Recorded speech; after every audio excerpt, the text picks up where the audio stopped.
اللہ الرحمن الرحیم۔ ہم آپ کو مولانا عامر الاسلام کے آفیشیل چینل پر خوش آمدید اعوذ باللہ من الشیطان الرجیم، بسم اللہ الرحمن الرحیم۔ معزز سامعین و حاضرین، السلام علیکم ورحمۃ اللہ وبرکاتہ۔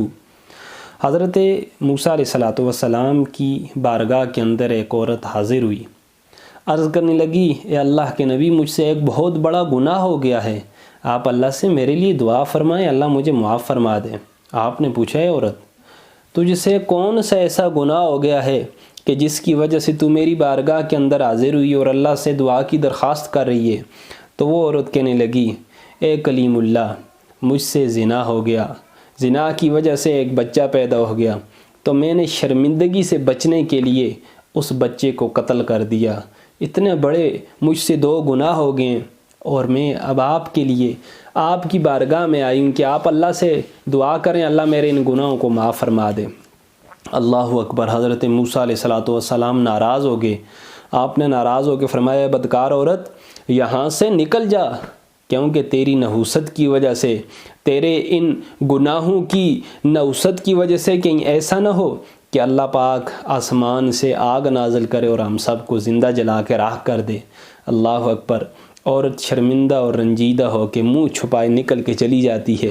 اتنے میں جناب جبریل امین عرش بریں سے اللہ کی وحی لے کے آتے ہیں۔ جناب جبریل کہتے ہیں، موسیٰ، اللہ فرماتے ہیں، تو نے ایک توبہ کرنے والی عورت کو اپنی بارگاہ سے کیوں نکالا؟ اللہ اکبر۔ حضرت موسیٰ علیہ السلام عرض کرتے ہیں، مولا میں کیا کرتا؟ کیا اس روئے زمین پہ اس سے بری اور اس سے گناہگار کوئی اور عورت ہو سکتی تھی؟ تو حضرت جبریل کہتے ہیں، اللہ رب العزت نے فرمایا، کیا اس عورت سے بھی گندا اور اس عورت سے بھی برا گناہ کرنے والا میں آپ کو نہ بتاؤں وہ کون سا ہے؟ تو حضرت موسیٰ نے فرمایا، بتائیں جبریل، وہ کون ہے؟